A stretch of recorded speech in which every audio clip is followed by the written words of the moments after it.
It's Tuesday, March 22nd, 2011. I'm Rem. I'm Scott. And this is Geeknights. Tonight, Spot It and highlights from PAX East 2011.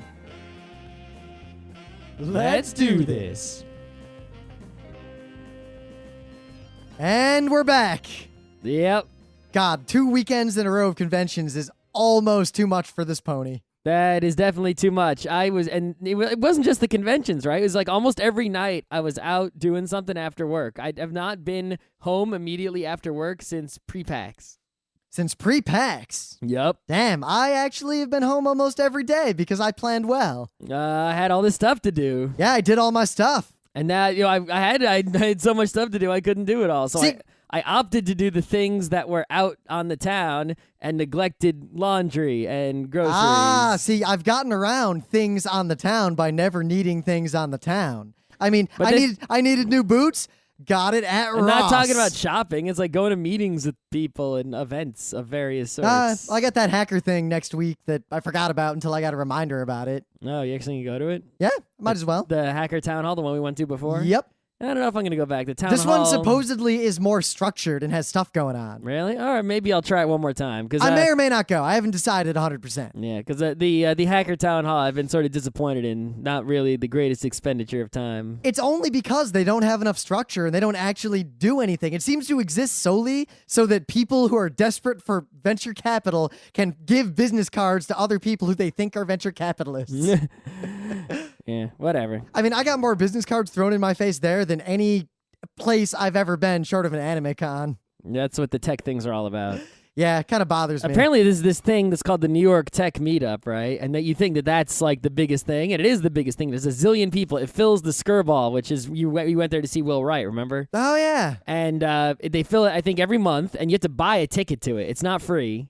And apparently you have to be on, it's one of those things like Otakon Artist Alley where you got to get and buy the ticket right away before it sells out. But supposedly, from what everyone says, I've never been to it, the vast majority of the people there are business people, and there's a very small number of actual tech people there. So it's like, if you're a tech person, it's just like everyone just wants to give you money and whatever. Yeah. Sounds about right. I wouldn't mind them giving me money, except that usually when I get offers where someone says, I will give you money to do something, it's not something fun. No, but basically, if I had a product that I wanted to demonstrate, I would go to it. But otherwise, there's no reason for me to go there. But anyway, since we're back, we're going to do normal Geek Night shows again. This, I think, is the first gaming show since PAX. Yeah, sometimes it's weird now that I don't realize it that often, but I think we need to be more conscious of it, that because we do a show any given day is once every other week. If we miss like one Tuesday show, that means a month goes by between Tuesday shows. Yep. That's too much, I think. Yep. So, granted, every year convention season kind of hits us in the ass. Yeah, whatever. But yeah, we're going back on regular schedule. Hooray, finally. So, let's get to some regular old news. All right. So when we were at the PAX. We were at the PAX. And usually, we're the kind of people that like to ignore certain things that other people find really exciting, like waiting in line to play the latest and greatest thing. Now, we've talked about this in our PAX shows. I mean, there's nothing in the expo hall that you can't play on your own with no wait within a couple months at most. Right. So it's like, why would you wait 2 hours to play Duke Nukem 3D when you could just not go play a board game for 2 hours, then in a month buy Duke Nukem 3D? Well, if you needed yet another reason to not wait in line in expo halls. Right, so we went, and I was going to make an exception to my not waiting in line rule because the 3DS was there, and I'm like, oh, I got to check that out, right? That's just too big a thing not to check out. And supposedly the line looked really long, but people said the line only took 20 minutes, but whatever. 20 PAX minutes, though, to be fair. Yeah, those are valuable minutes. Anyway. I have only a few of them twice a year. The thing is, as soon as we got back to New York City, the Nintendo store around the corner from my office had 3DSs, and you could just walk up and use one. And also, there's a huge display in Grand Central. You can just walk up and use the 3DS, no waiting. Literally across the street from my office. So I just went over and I tried one out for a significant, 20 minutes. What was extra funny is I went at peak lunch hour, millions of people I wonder everywhere. how many minutes they gave you at PAX. And here's Not the thing. 20. Not only was I the only dude anywhere near the Nintendo display, I was the only guy like who even was interested, and the Nintendo employees were trying to get anyone to come over, and it seems like no one cared. The fact that I walked over, they were like elated. They were like, "Oh my god!" They surrounded me. They're like, "I'll play with you. You want me to show you how it works?" Oh my god, DS! Yeah. It was. How much do they get paid to be that excited? It was. You got to pay me a lot to. I mean, like, if you don't pay them a lot, they're just gonna stand there like, "Yep, yep." So you know why I think they were excited?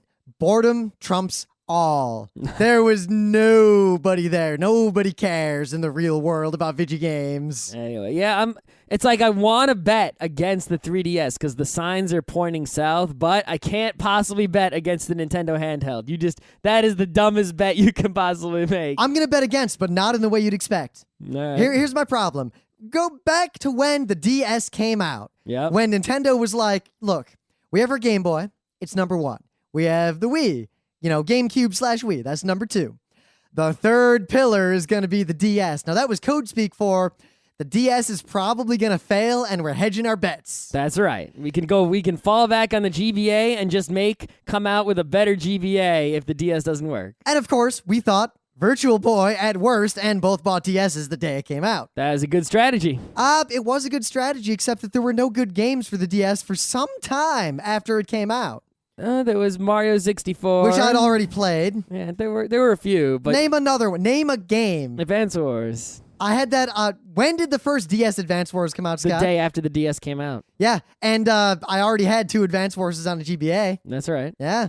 But the thing is, at launch there was something exciting, and then there was a big gap before anything else came out. And the only thing about the DS really is that the third parties have been holding it up. Big third parties on the DS, not on the Wii. See, I can't blame the third parties anymore because Nintendo, they never, even their own first-party products don't innovate at nearly as much as they used to. There was that one era where they were like, check it out, Crystal Chronicles, shared spaces, private spaces, Of Four course, yeah. Swords. The era where they were the most innovative was the era when they were on the bottom with the GameCube. Right? Yep, They did because their most innovation is not how you make money. Because now they were at the bottom, so they tried to innovate and do lots of cool new stuff to get back on top. And it worked. They innovated the Wii and the DS, and now they're on top, so they stopped innovating. So I guess my trouble is I do not trust Nintendo anymore to buy anything they make sight unseen. Yep. There was a time when they would say Zelda game, and I would say, give me one, sold. I mean, I'd already spent my money. I'll probably buy the Wii Zelda game that's going to come out. Yeah, probably. Or whatever it is. But I wouldn't buy it sight unseen. I'm going to look at a review first. I'll probably pay $50 for it. I might. I'm going to wait, though, and I'll see. pre-order on Amazon. I don't pre-order any Nintendo anymore. I'll pre-order a big Zelda game on Amazon. That's a safe bet. I don't trust Nintendo to make games I care about anymore. And while they may eventually, and there's going to be this long, build up until eventually, oh snap, the 3DS is the console, then you know what? I'll buy the 3DS Lite. Yeah, I'm definitely, 3DS Lite is definitely something. So anyway, I used the 3DS. I played Pilot Wings. I played Street Fighter. And I think it was 3 or 4 years ago on Geeknights, I kept saying, they got to remake Pilot Wings. They did. Yeah. But yeah, basically what it amounted to is the 3D actually works surprisingly well. And I'm pretty sure that my hypothesis of it's all about how good your vision is. People with really good vision have far less problems with 3D stuff like this than people with less good vision.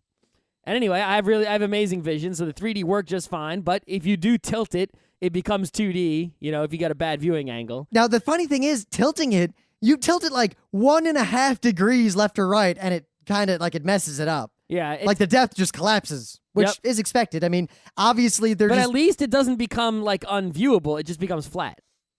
The 3D goes away, but you can still see what's going on. So you actually won't fuck up your game. You'll still, win. Also, Scott, I just have to, because I knew you were wrong, but I wanted to have the exact evidence to crush you. DS released in North America November 1st, 2004. Okay. Advance Wars DS released in North America August 22nd, 2005. What? 6 months, more than 6 months. I remember. You're wrong. You're lying. You're making shit up. What? Yeah. Because I remember we went to that GameStop in Wildwood the day after. Scott, we had DSs for a long time before that. I don't know. I bought my DS in the winter. Anyway, it must be true if it's on Wikipedia. So, all right, I could have waited 6 months, lost nothing, and then bought the DS. True.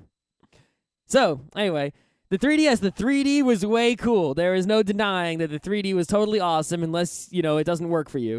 One problem with the 3D. It worked perfectly, but if you set it to the maximum 3D, though I do really like how you have a slider to control how 3D it is. The slider didn't really, it only made it like a little bit more deep or Are you less kidding? deep. When I slid it, it moved in like a foot worth of vision. Really? It only moved, I didn't see that much movement. When I put it to the max, it was way in there. But at the same time, when I had it at the max, about 5 minutes of play and my eyes started hurting. No, my eyes didn't hurt at all. But then when I moved it in a little bit from the max, it looked just as good and no more eye hurt. Really? I had no eye hurt whatsoever at any point. But anyway, the thing was like, the Street Fighter game, it was actually, I was like, because Street Fighter, any fighting game that's serious, you're like, no handheld can possibly do that. But actually, because it has 4 face buttons and 2 LR, it actually kind of worked. Oh, you got to play the Street Fighter. They actually didn't have any DS games to play in Grand Central. Oh, really? They had this one bullshit game where the camera, so it shows the real world through the camera, and when you move it around, you see the real world.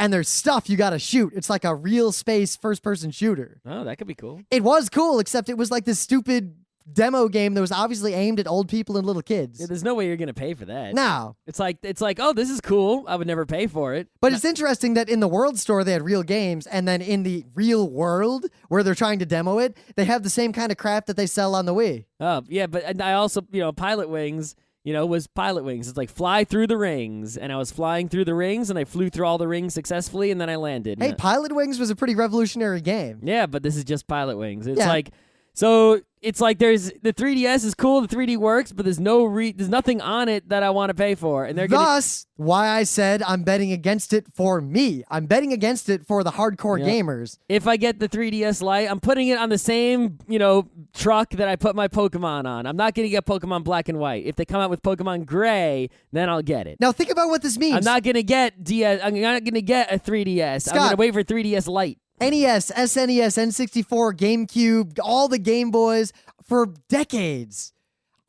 When we thought Nintendo, we thought I'm buying whatever they make. Go listen to old Geeknights. Yeah. Nintendo. PC gaming is dead. Nintendo. And I think it's a big sea change for me personally that in the new round of Nintendo, I don't trust them anymore. Listen to new Geeknights. Xbox, Steam, Xbox. Well, what it is that Nintendo is no longer the I'll buy it without looking at it. Now, I'm not saying it's bad. I'm saying that it has gone down to the level of everything else in my life. I will look at it before I buy it. I will hand the money after I've seen what they have to offer. Yeah, I pre-ordered and purchased on release a Game Boy Color, a GBA regular, and a DS Fat, and I'm not going to do that for a 3DS. Yeah, big sea change. Yep. Telling you.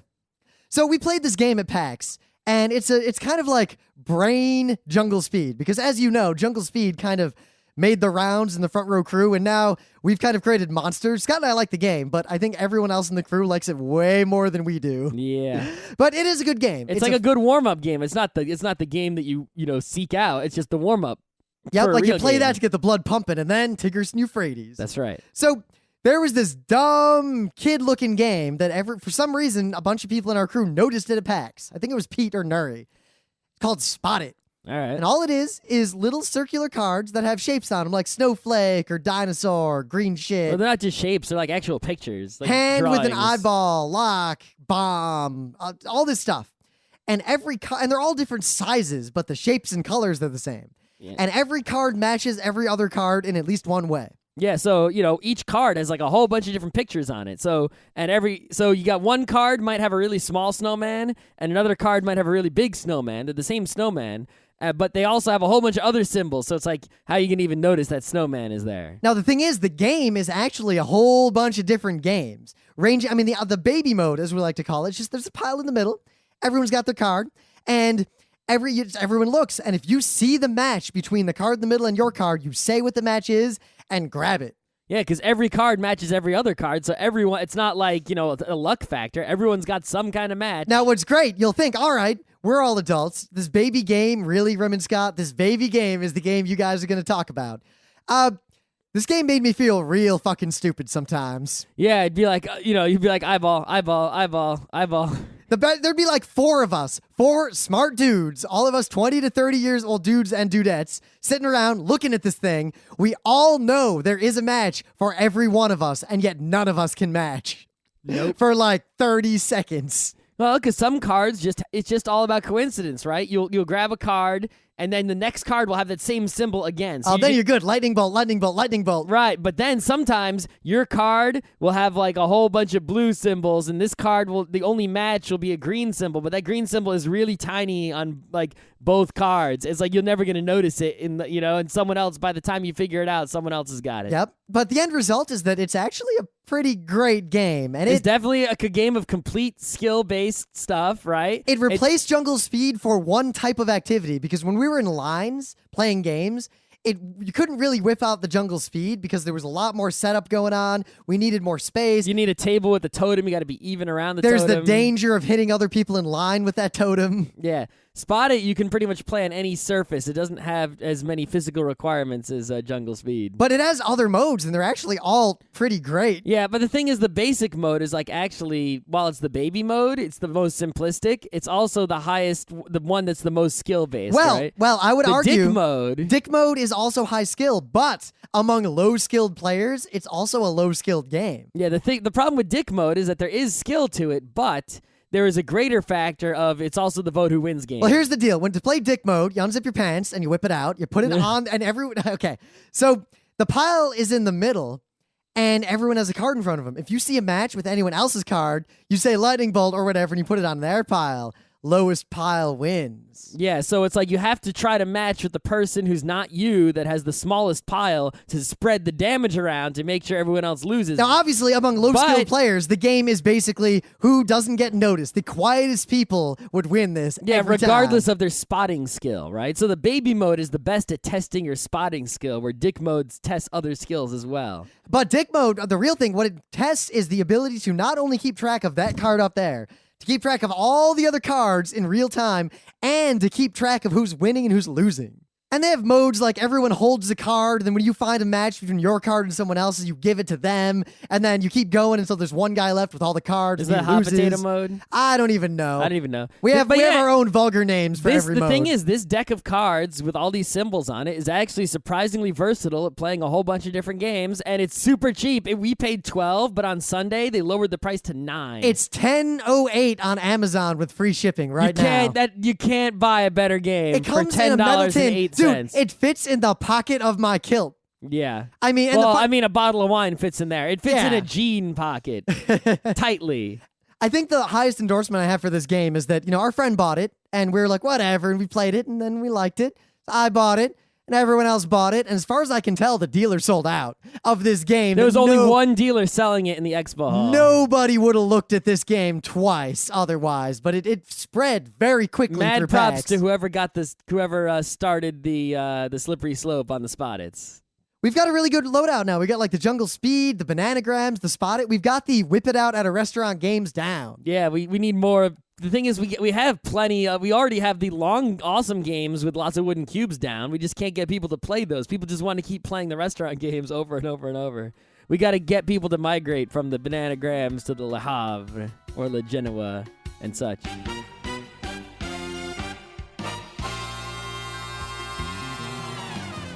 And so, without further ado, it's been a while. We got a long backlog of things of the day. Oh, snap. I don't actually have a thing of the day. What? Really? I got to think of something. We just talked about this for like ever. All right, well, I'll stall for you a little bit. My thing of the day, I'm going back to College Humor, but not just some dumb video on their site, because they've actually, we're big fans of College Humor. They're one of the best video content aggregators on the internet, at least of fun video content. I mean, I guess TEDx and TED could be arguably the best overall aggregators of actual worthwhile video content.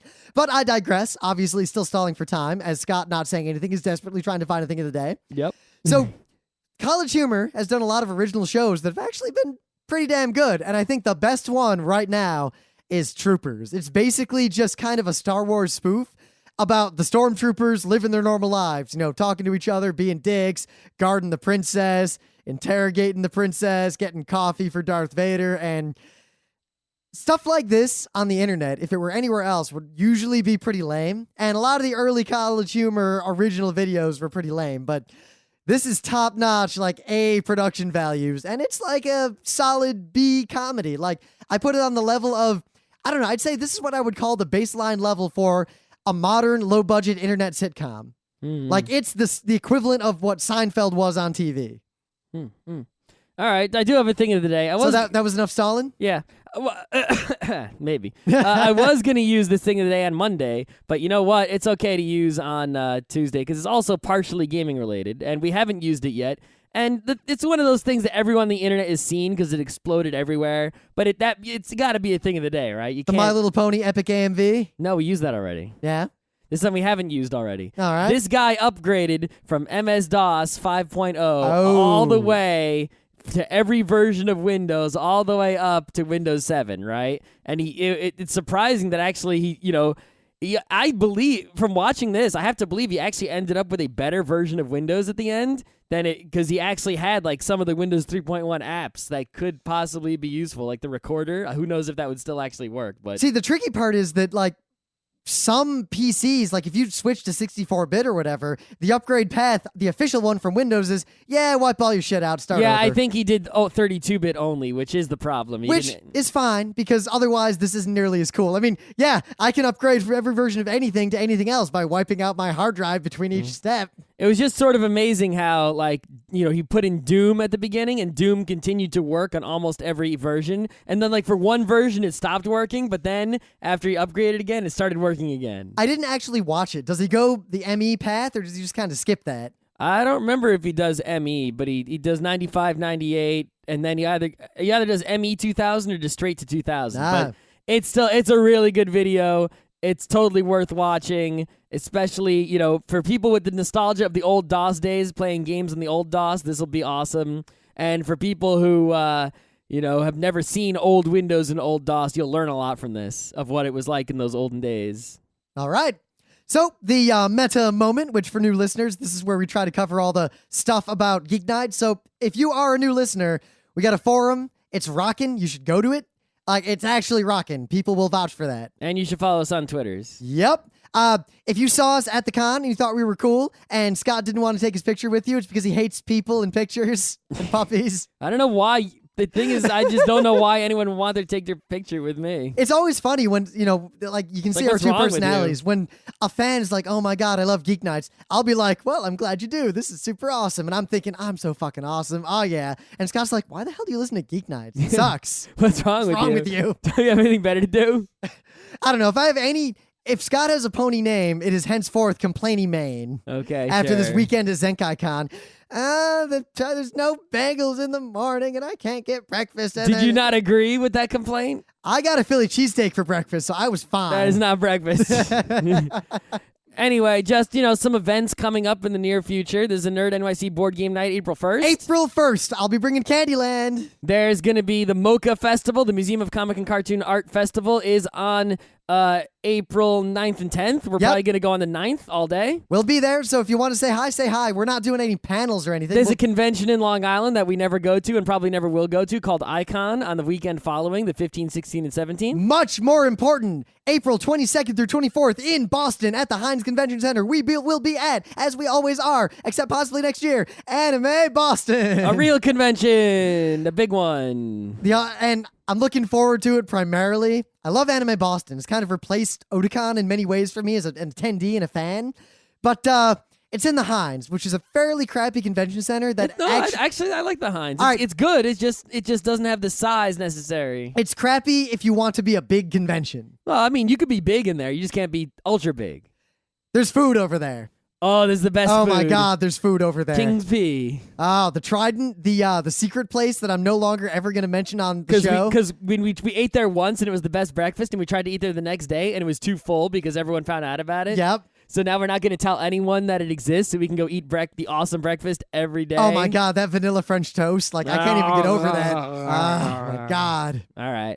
Yep, so we will be at Anime Boston doing a whole bunch of panels along with our friends Anime World Order and Mike Toole. Yep. And the weekend following Anime Boston, we're probably not going to go to it because I really don't want to go back to Pennsylvania on such short notice.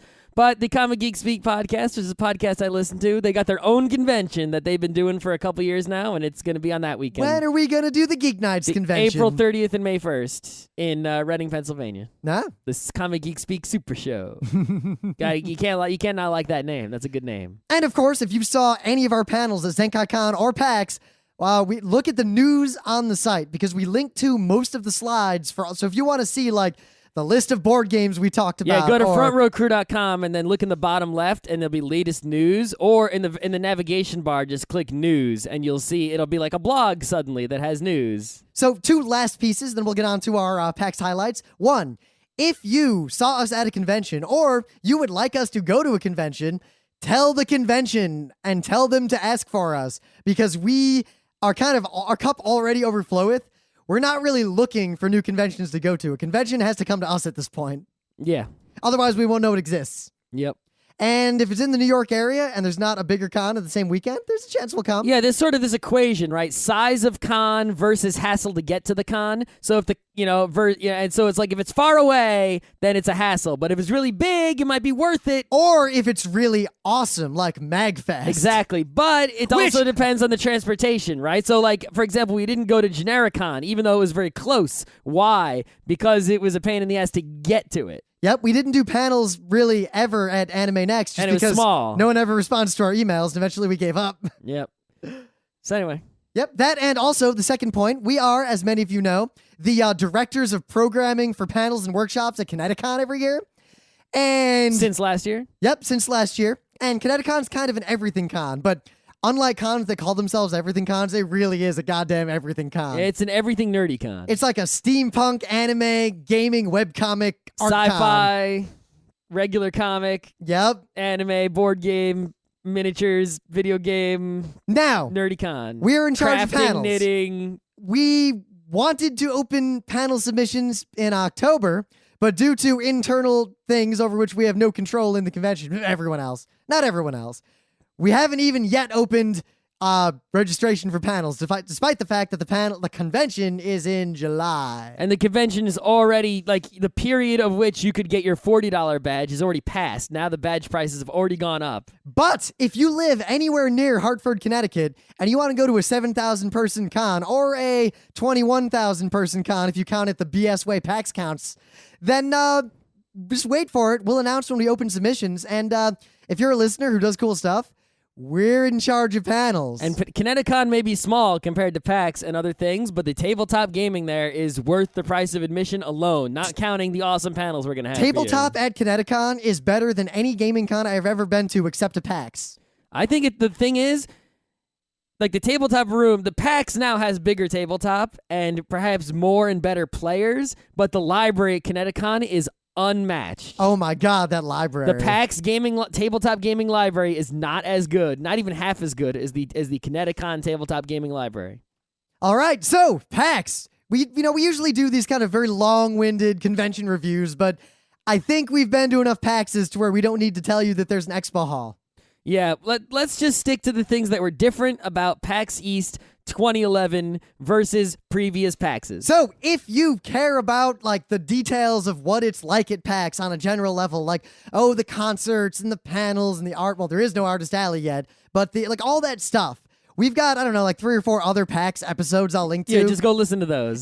This year was exactly the same, except for the following. And if you're one of those people who hates the convention shows, stop listening, because you know what? A lot of people tell us they do like the convention shows, and it's pretty much equal, and we don't have another idea for today. However, so I would say don't stop listening, because we're not going to do the kind of review you seem to hate, and you might want to hear some of this stuff. Or your opinion might be reinforced.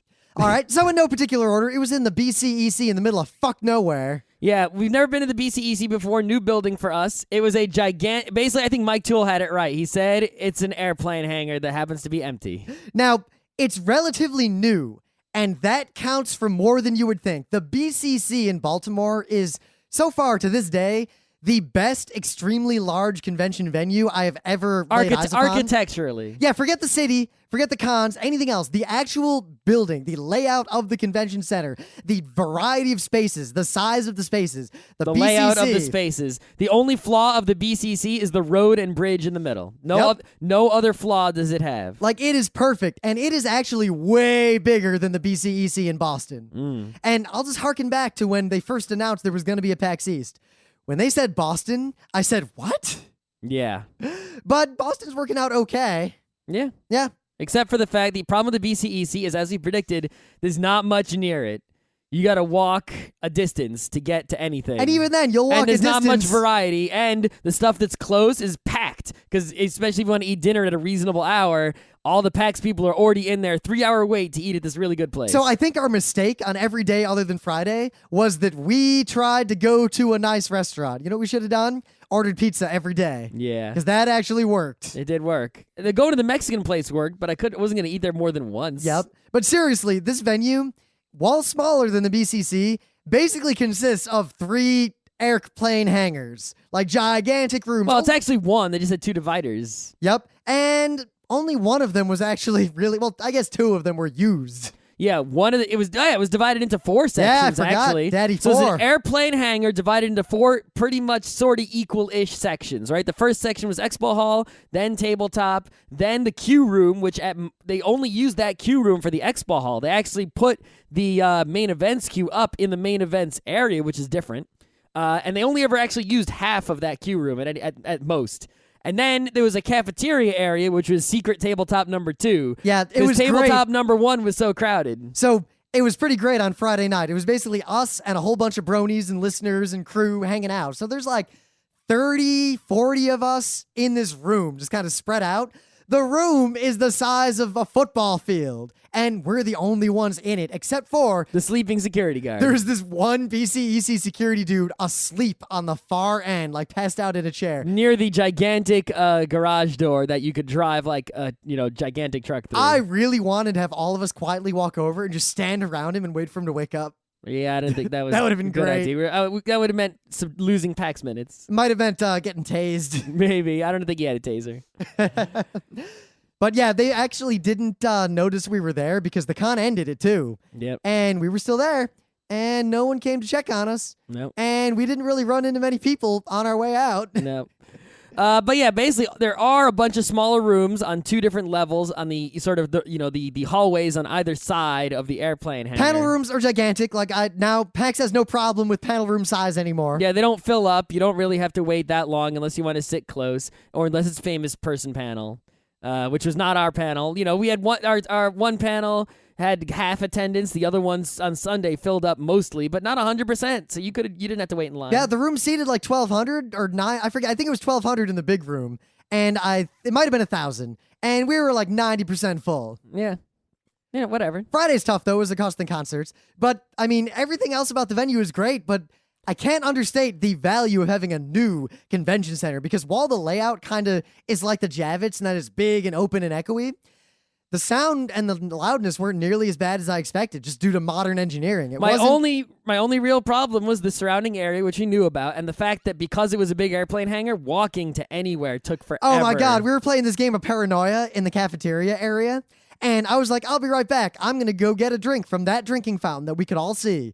It took me more than 10 minutes to walk to that drinking fountain, get a drink, and walk back. Yeah, it's a long way. I could see the Paranoia game that was on hold the entire time. Yeah, it's pretty impressively large. Also, tabletop, there were so many thousands of people. Like, it was crazy to see that many people playing tabletop games. They should have expanded the tabletop to take up half of the queue room and made the queue room half the size, and then they could have eliminated the cafeteria area entirely.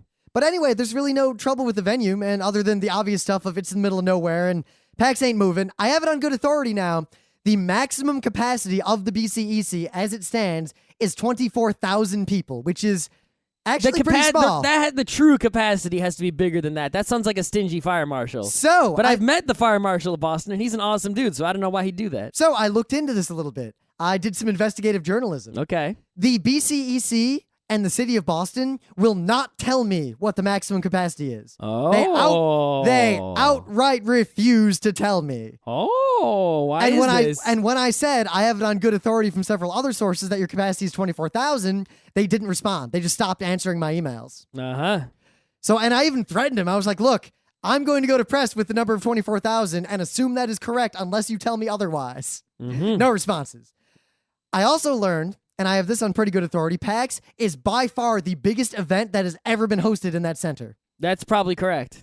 And I'm pretty sure they're building another hotel near the center. They might There are build. plans to. They're trying to get $200 million in state funds to build another hotel attached to that center. If I were PAX, to move Boston up the hierarchy of best convention cities. Yes, if they built an extension like the BCC did in Baltimore, they could usurp the BCC completely. They could kill Baltimore. Maybe. I keep almost saying Boston and Baltimore in the wrong spaces. Yep.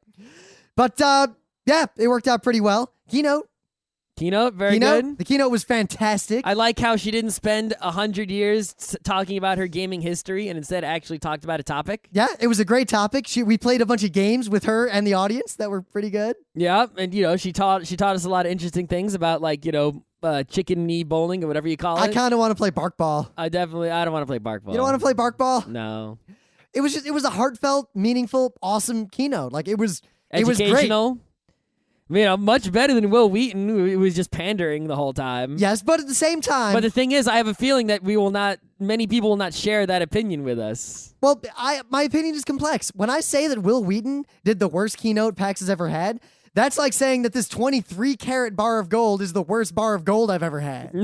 I mean, it was a great keynote it was okay. Well, it was a rah rah rah. It was a look at what gaming does to us. We are who we are because of gaming, and gaming is what it is because of us. And it was the message was good. Just the whole middle was basically the woo game. Yeah. Which sometimes you need that. Sometimes you need the rah rah rah. I feel like PAX can alternate between serious business, let's go, and rah rah rah, we're so fucking awesome, look at us. Well, whatever. Yeah. I prefer the educational TED Talk to a rah rah rah. I like them both pretty much equally. I can watch an entertaining thing and enjoy it independently of an educational thing, though the things that do both are rated higher on my absolute scale of awesome. Anyway. The Q&A, the famous Penny Arcade Q&A, East Coast, you kind of let me down. There was no knuckle crack. No knuckle crack. I was like, what? And all these people were tweeting like, I should ask about My Little Pony, blah, blah, blah. Nobody fucking stepped up. I went up there to ask about something else, but I had to do the ponies because clearly no one else was gonna. Yeah, I don't think you had anything else. I didn't have anything. I did, but someone stole it. So, right. Yeah, so 2 years ago, well, I guess, yeah, at the first PAX East, at the end of the show, Tycho was like, this is truly the real PAX. And then at PAX West, you called him out. Yep, I was like, and then that's when he called PAX East the bitch PAX. Yep, I was like, so emotions were running high at the end of PAX East last year, and I believe someone, it might have been you, said that it was the real PAX, and of course, booze. Booze. And then, of course, right, so some guy who wasn't us comes up on this Q&A and is like, so this is bitch PAX, huh? And his reaction was priceless. He's like, oh my God, look. He's like, he knew that it was going to create a cycle, and he did not want it to continue. But apparently PAX West, PAX Prime is a den of thieves. I like this trend. I think what's going to happen now. So a den of thieves, are we? Every year, he is going to denigrate the other one rather than propping up the one he's at, because that is more entertaining. Yeah, whatever. So, speaking of the fail, joke will get old. There's one more very important fail. East Coast, seriously, you're letting me down. We talk up the East Coast to our West Coast posse, and you guys totally don't stand and deliver. At PAX East last year, Bohemian Rhapsody played, and the line was moving into the Omegathon finale. The line kept singing the song. There is video evidence of this. Long after no one could hear the original music. Yeah, video evidence. We made happened. it through the instrumentals. PAX West has never achieved such a feat. Can you imagine an entire crowd singing Bohemian Rhapsody, including the instrumentals from memory? Thousands of people. Just unending. And then when it ended, people tried to start it again. Yep. So we're in line for the Omegathon finale. We play Bohemian Rhapsody. Everyone can hear us. We have like 10 people singing it as loud as we can. I've got Fall Out Boy dancing. No motherfucking person even considered joining in. We sang the entire song to no avail. It ended. Only the security guard helped us out. Okay, that security guard wins the prize for most epic burn. It's actually security, excellent at the BCEC. Yep, in the tradition of Boston having really good security and Seattle having really good security. What's Well, up? Hines had so annoying security at points. Wasn't that bad. It was No. no Baltimore. It was definitely no Baltimore. and it but- was no Connecticut. Yeah, Koo apparently knows how to hire good security firms. He I knows know. what to look for. If I ever need to hire security guards, I'll ask him for advice. Are you kidding? If I ever need anything, I would ask him for advice. How do I brush my teeth, Robert Koo? He's like an oracle for these dark days. So this guard, right, we're singing Bohemian Rhapsody, and he walks up with this look of, oh, Jesus, you kids. And then he starts conducting like, yeah, I'm with you. And then he raises his hands and says, now just the girls. And it gets quiet for a second. Yeah, there are a lot. It's like the absolute number of ladies at PAX is a high number, but the percentage is a low number. Yep, at PAX Prime last year, Emily noted that there was a line for the men's bathroom, but not the ladies' bathroom. It's true. But that security guy gets the win of the con from me. Zing. There's one other guy who gets the win of the con. So we did our panels, right? And we got to our second panel pretty early. So we let the audience in because there was this huge line, and we entertained them for a while. We showed some ponies, we talked, we did a shtick, and while we're up there, we're like, yeah, man, we should, like, at other cons, why don't we just play like the Blues Brothers music? Like we're not on stage, and we play that Blues Brothers theme, and then we like run in from the back, that and we tech guy. and we high five everyone like yeah. And so we say this, and we're like, and the audience thinks that's funny, and then we keep setting up, and then suddenly this music starts playing, and I look up, and the tech guy gives us the thumbs up, and it's the Blues Brothers theme. Yeah, the tech guy in the Wyvern Theater was the fucking man. So we ran out of the audience. They were yelling and screaming, yeah, the and high lavaliers fives and everything. That right? That was epic. PAX, you got to give the same level of technology to the far superior Naga Theater. We didn't have any wireless in there. Yeah. Gotta help out my bro, Chromatic Theory. Because, Scott, I know you like some hot Lamia action. Naga's very similar. I know. Yeah. Very close. Of course, there's no Unicorn Theater, which is sad, but Unicorn Theater's at Prime. yeah, we need. Rainbow, you got to hit it up with some Twilight Sparkle next year. I'm warming to Rarity, actually. Quite a bit. Nah. Yeah, warming, but still not as warm as anyone else. But Wyvern Theater, dude, you've fucked things up for us now because you realize I will have trouble getting my panel hard-on going unless someone plays the Blues Brothers theme and lets me run in and high-five the audience.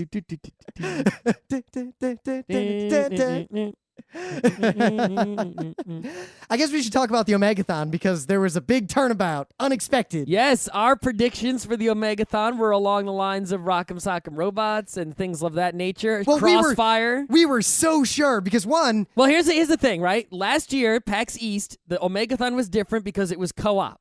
yep, I looked at the list of Omegathon games for East of 2011, and none of them were co-op games. Bananagrams, So Jenga, I thought that they had abandoned Operation. the co-op nature of the East Omegathon. Now, coupled with that, it was all tabletop styling for the most part. There was one video game, I think. So we were like, all right, what is a crazy epic two-player tabletop-ish game? And table tennis doesn't work, obviously, because if one guy's good, it's just it's not going to be fun. Yes, we had all assumed that all games of skill were right out because they make for boring finales if one person has any skill at all, and they make for double boring finales if everyone sucks. Not just that, it can't be games that have a high barrier to entry because table tennis, if they both suck, it's just going to be Whiff, out, whiff, out. Yeah. for an hour.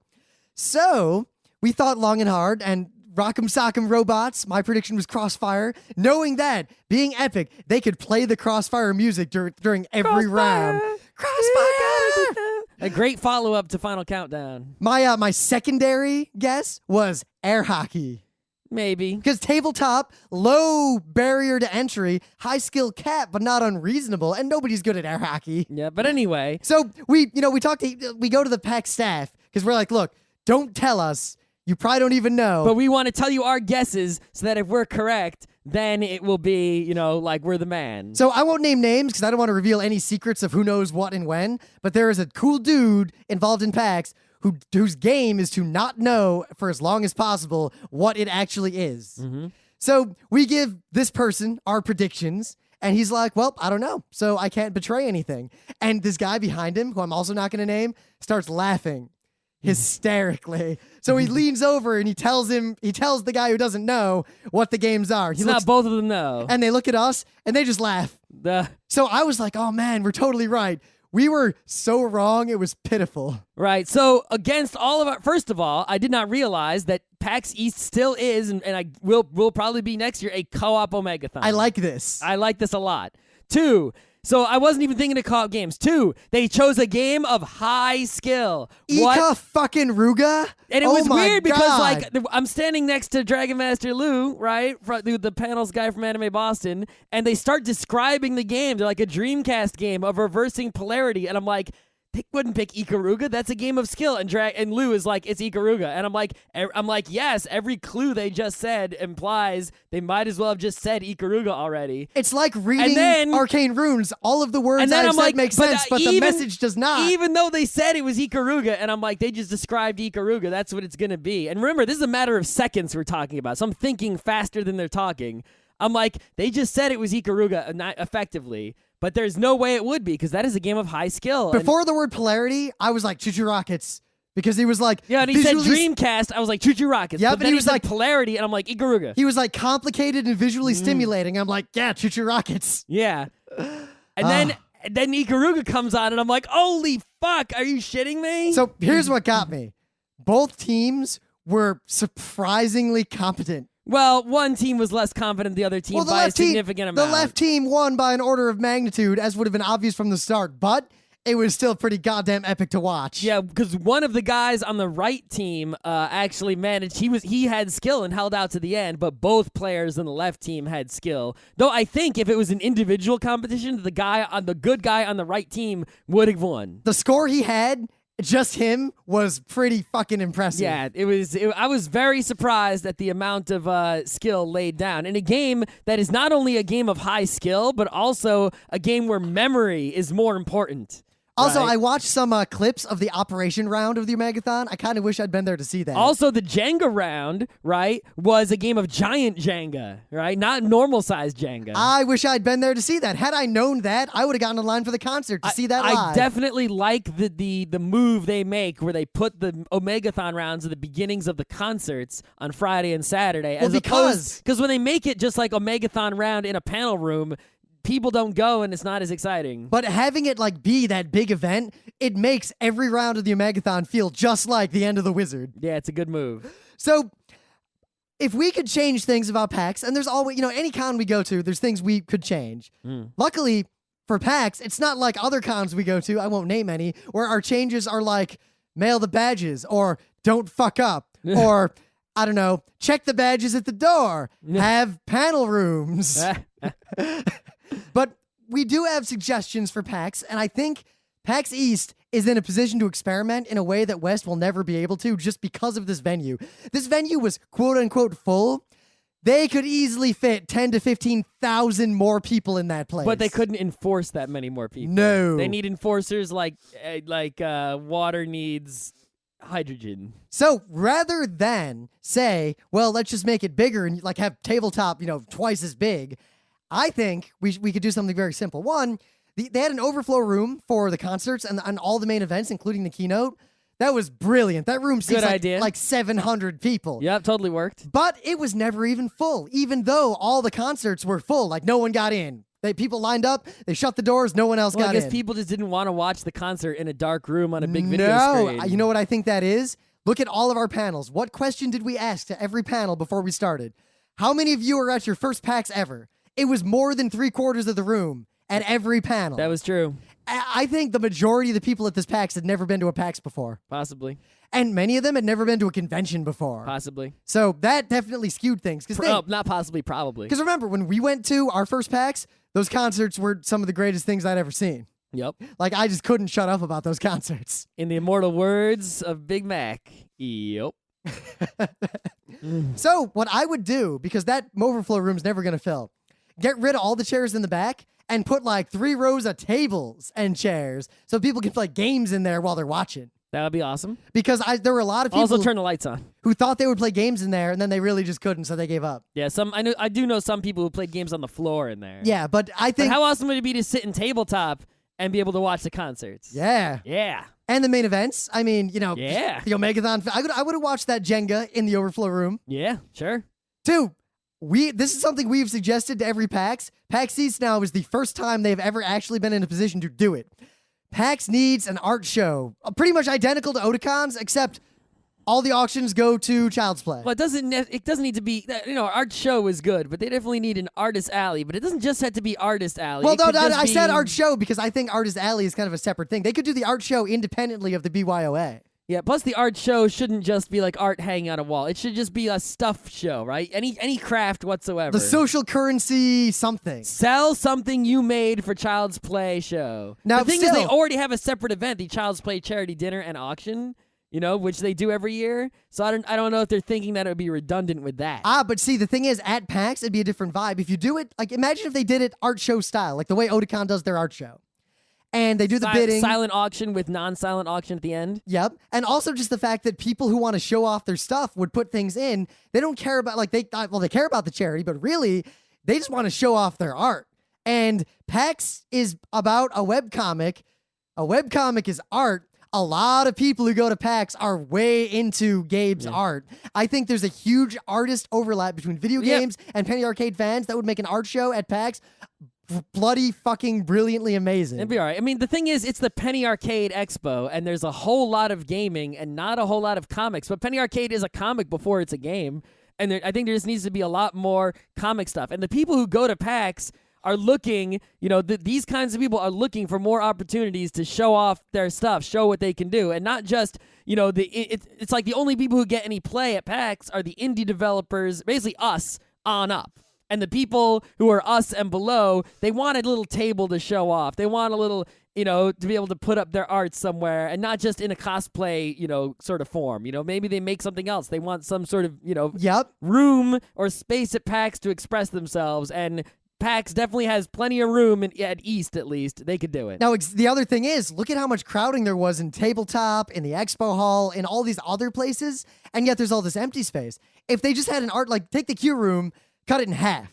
They don't need more than half. Turn the other half of that room into the show, the art show, whatever. Yeah, cut the cafeteria in half and then expand Tabletop by that half, and then you're good. And then make the other half of the cafeteria. But also, maybe the Expo Hall will get bigger, too. Maybe. You don't know. Well, or what they could do is, all right, so the Q room is half Q room, and then in the other half, that is half art show, half the BYOA Hall, which is the basically like an artist alley, but it's the, sub indie game developers and artists and people who just want to show stuff off or do weird stuff. Get a table, do whatever the hell you want, and maybe even no selling. Yeah, bring your own awesome. I kind of think no selling. It's just showing off. Yeah, it's like if you want to sell something that you're going to profit, you should probably buy an Expo Hall table. So I think the other thing they could do. And the thing is, they have an indie alley in the Expo Hall, and I'm pretty sure, 99% sure, that those indie alley tables are less expensive than the other tables because that guy who made that little target shooting game had an Expo Hall table in Indie Alley. So so I've already allocated basically all of what was the Q room into all this stuff. If we turn the other room, the final room, into half extra tabletop, the other half could be a dealer vending area separate because the Expo Hall is mostly show off and demo. So you want to take there are the Expo Hall does have vendors and also big showy booths. I would separate vendors. You want to separate the vendors into a vendor area that is separate from the showy booth area. I don't know if it'd be a good idea, but I think it would really make people walk to the other side of the convention center and spread the crowd out a lot more. Yeah, I don't really, I don't know. I don't know either. That's one of my I wonder if that would work ideas. There's a lot of issues with hours and things like that. Yep. Also enforcers. Yeah. But regardless of how they do it, and I think they should do it with the art show, the BYOA Hall, which is basically the artist alley but awesome, and maybe the BYOA stage, the BYOP, bring your own panel. Yeah. Some other things I think they need to do is the arcade was much better this year, and it's still just the guys at Fun Spot bring Scott, up, what? Turn half of one of those big rooms into just a gigantic fucking arcade. I know, right? Oh my God. Because it's still just Fun Spot bringing their stuff. And, their machines are quality. They PAX, work. MagFest has a bigger arcade than you. Yeah, they set up the room all fancy-like, with the cool music and the atmosphere, but it's still a tiny room. You need to make a big-ass arcade with all generations of games, not just, the Centipede Atari generation. You got to bring in the Street Fighter machines of, 2 through 4. You got to bring in the racing machines. You got to bring in the Rampart and the pinballs and the everything, We need an arcade with the DDR and, the Taiko Drum Master and Initial D and everything. But I think if you take all this stuff, our main suggestion to PAX is that they've got, of their exhibit hall space, not counting panel rooms, they only actually used about half of it. Yeah, they had all this space. They did not use it. And I'm saying instead, they could use the space more efficiently, which would mean get less space and cram and just, Fuck that. But I'm saying you got all this space, you got to get more stuff to cram it and, fill it in. If you got a pitcher and it's half full, you could either use a mug instead of a pitcher, or you could fill the pitcher with a lot more water. Well, we do know next year, this year was the first year in the new venue. You don't want to try anything weird with the first year when there's all these variables. Next year, they've been in this venue before. I think it's the time to experiment. They just got to get more enforcers. So if you're thinking about it, enforce. Yeah. And in fact, if they want more enforcers than they had last year, and any of you listeners out there want to enforce, we can introduce you to people you can talk to. Yeah, I know a lot of people are like, they don't come to PAX because of money reasons. Well, enforce then. Yeah. Also, most of the enforcers we know have a really good time enforcing. Yep. And last idea. I don't like to bring this up on the show. As much as I love talking about myself, pretty much half the enforcers we talked to in panel rooms and everything basically said that we ran the best panels they had all day. That's what they say. I don't know. I can't believe that that's true. Now, here's the thing. If that is true, that is fucked up because I think we're pretty good. But PAX has a right to much better content being its best content in the panel rooms than us. Oh, yes. So I think what PAX need to do is steal a line from MagFest. MagFest has the Mag 9 gaming intellectuals. They get 9 people who know a lot about games, and they put them on panels with a real moderator who has a real agenda and actually leads the discussion. Because if you look at most panels at PAX, they're either a community panel that only applies to people in that community and is completely just meaningless to everyone else. Are you a listener or viewer of X internet show or podcast or video thing? Then come to this panel and all those people, the fans and the creators, will be there. Hooray. Every year they're like, guys, do the Geeknights panel. We're like, no, that's stupid. That's stupid. We should do the PAX panel. Yeah. So the rest of the panels are all actually, they're not lectures, they're panels, but they're usually either the same panels as last year, meaning the same 4 game journalists get up and like they did that thing where it's like vote on the top 10 games. Yep. But it's the same people and they have the same things to say. They don't have an agenda. And almost all of them just open it up to questions from the audience right away. Yep. Which is pretty much a guaranteed recipe for a lame panel. Yep. This also, don't forget the company selling something panel. Hey, Yep. we're id Software. Check out Rage. It's coming out.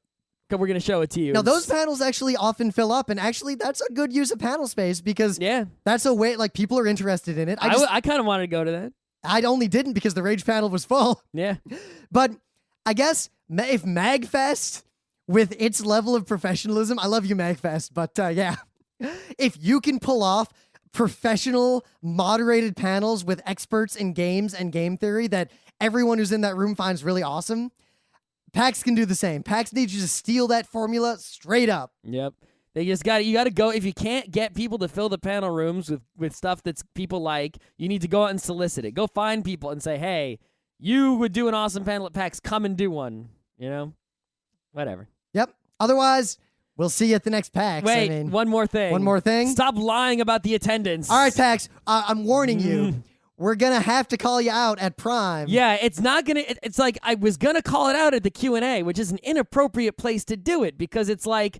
It's not Gabe and Tycho. They have nothing to do with that. They don't know or care even. But it's like there's no other soapbox I can get on to bring this issue to the required amount of light. The thing is, we know... And it isn't just PAX. We know why they do it. I would be very clear about that. But we know why they do that because basically not doing it this way is the anomaly. Only super unprofessional conventions do it the right way, which is number of people in the building. Yep. But PAX and the New York Comic-Con, the New York Anime Festival, the San Diego Comic-Con, and like CES. And surprisingly, most of the anime cons on the West Coast do it this way too. Like Anime Expo is always like, they're like, yeah, we're bigger than Otakon. No, fuck you. Otakon is so much bigger than you, it's laughable. Otakon is probably bigger than PAX East, and PAX East is bigger than PAX West. Otakon is bigger than PAX East because Otakon's attendance is about 27,000 bodies, and the BCEC can and that's not counting staff or anything. The BCEs, actually that is.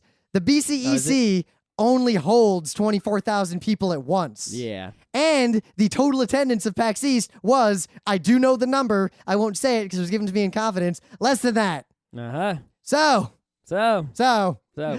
I mean, if PAX is going to say, 24,000 people, then I can legitimately say that Kineticon, this dinky con that we're in charge of panels It's for, 21,000. 20,000 because we don't get that many 3-day badges. That's true. So, 18 to 20,000 is our convention.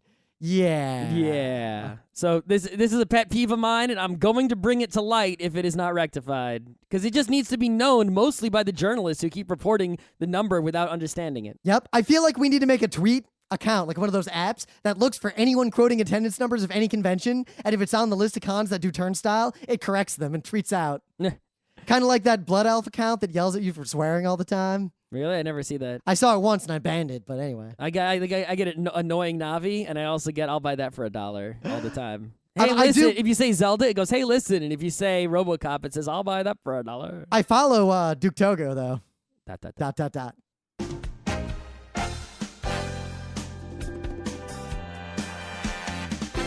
This has been Geeknights with Rim and Scott. Special thanks to DJ Pretzel for the opening music, Kat Lee for web design, and Brando K for the logos. Be sure to visit our website at frontrowcrew.com for show notes, discussion, news, and more. Remember, Geeknights is not one, but 4 different shows. Sci-Tech Mondays, Gaming Tuesdays, Anime Comic Wednesdays, and Indiscriminate Thursdays. Geeknights is distributed under a Creative Commons Attribution 3.0 license. Geeknights is recorded live with no studio and no audience. But unlike those other late shows, it's actually recorded at night.